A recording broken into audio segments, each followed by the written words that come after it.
मंच पर उपस्थित हमारे आपके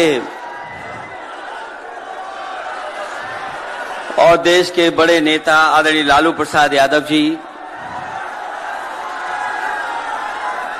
जिन पर हमें और आपको विश्वास है, वो लगातार जन विश्वास यात्रा के माध्यम से आज ऐतिहासिक गांधी मैदान में ऐतिहासिक जन विश्वास महारैली के नायक नेता प्रतिपक्ष बिहार तेजस्वी प्रसाद यादव जी, कांग्रेस पार्टी के राष्ट्रीय अध्यक्ष आदरणीय मल्लिकार्जुन खड़गे जी,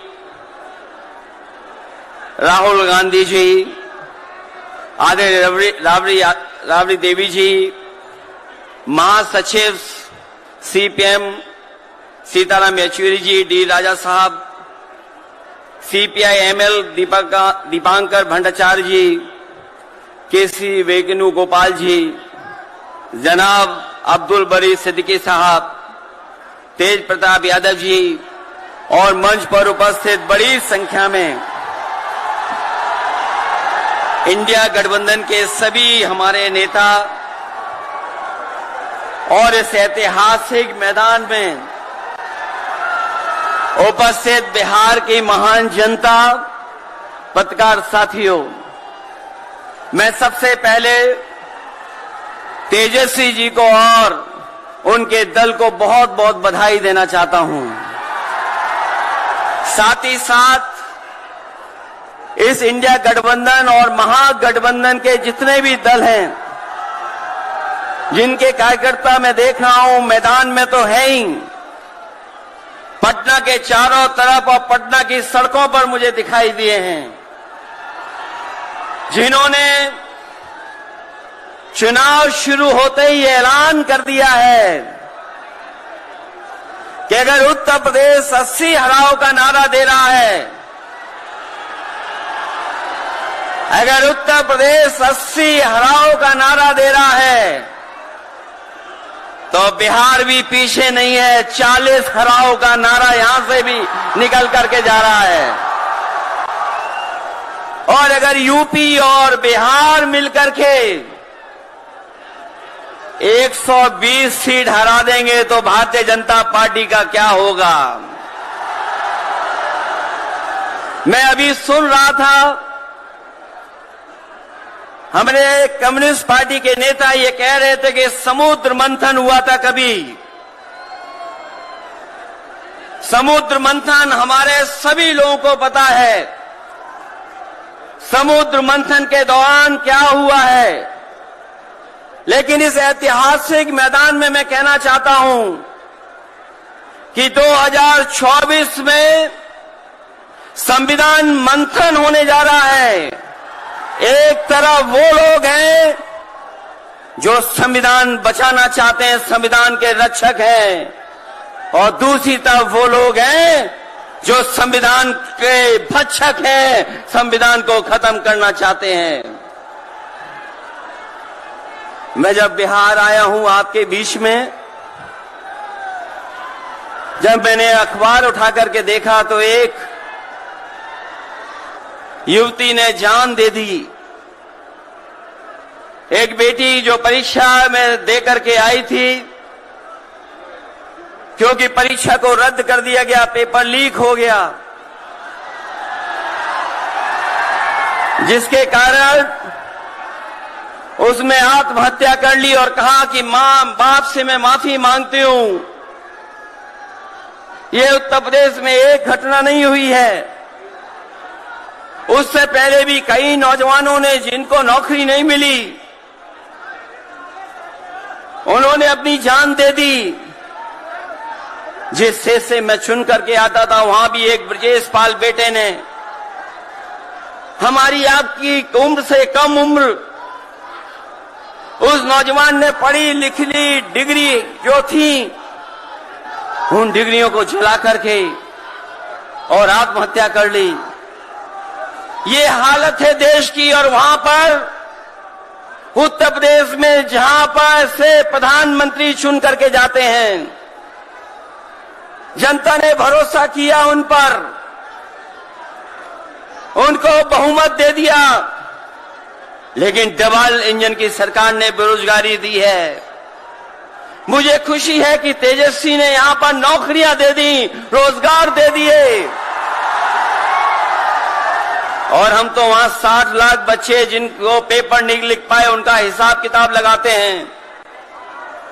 उनका अगर हम बड़ा परिवार न माने, केवल 3 सदस्य परिवार के माने, बेटा और मां बाप, तो 60 का गुणा 3, 1,80,00,000 वोट और 1,80,00,000 लोगों को अगर हमने भाग दे दिया 80 लोकसभा से, तो केवल उत्तर प्रदेश में 2,25,000 हर लोकसभा में वोट कम हो गया है। लेकिन तेजस्वी ने बिहार में पलट करके दूसरा काम किया। अभी 3 लाख नौकरी दी, हिसाब लगा लो कितने परिवारों का जीवन बदला।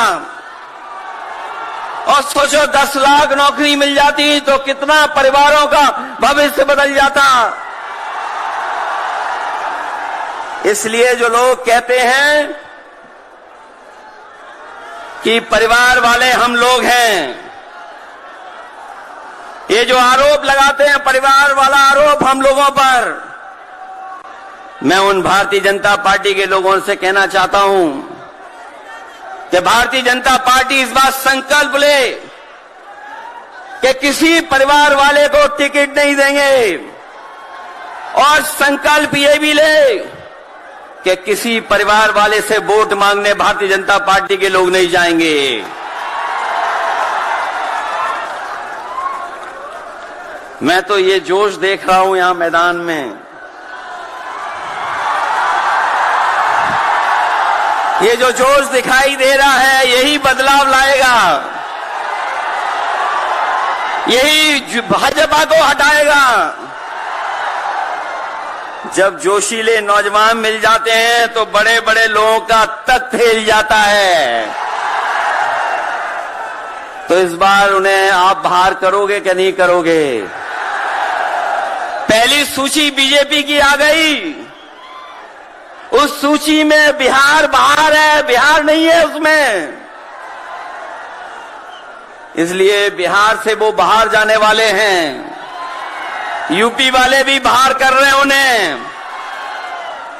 इसलिए मैं आप सबका धन्यवाद देता हुआ, और आदरणीय लालू प्रसाद यादव जी का मैं विशेष धन्यवाद दूंगा कि जो इस रैली में पधार करके न जाने कितने लोगों का मनोबल बढ़ाने का काम कर रहे हैं।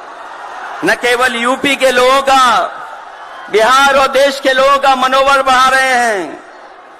और जो तकलीफ और परेशानी उन्होंने जीवन में देखी है वो राजनीतिक देखी है। ये राजनीति की वजह से तकलीफ और परेशानी है। मैं अभी तेजस्वी जी को सुन रहा था, उन्होंने कहा कि एक एजेंसी आ गई। ये एजेंसी इसलिए आई है कि राजनीति में हम लोग हैं, और हम लोग अगर इनका मुकाबला न कर रहे होते तो कोई एजेंसी नहीं आती। उन्हें डर है कि ये ताकत मिलकर के, ये गठबंधन बन करके उनको हटाने का काम करेगा। इसलिए मैं आपसे कहना चाहता हूं, 120 हटाओ, देश बचाओ। भाजपा हटाओ, संविधान बचाओ। भाजपा हटाओ, देश बचाओ। भाजपा हटाओ, आरक्षण बचाओ। भाजपा हटाओ, नौकरी पाओ। भाजपा हटाओ, संकट मिटाओ। मैं इन्हीं शब्दों के साथ मैं सभी लोगों का बहुत बहुत धन्यवाद और आभार प्रकट करना चाहता हूं, इस उम्मीद और इस भरोसे के साथ कि जब कभी हम लोग अगली बार मिलेंगे तो ये डबल इंजन की सरकार बाहर होगी, यूपी से लेकर के बिहार तक भारतीय जनता पार्टी बाहर होगी। बहुत बहुत धन्यवाद आपका। शुक्रिया अखिलेश भाई। अब मैं आग्रह करूंगा भारतीय राष्ट्रीय कांग्रेस के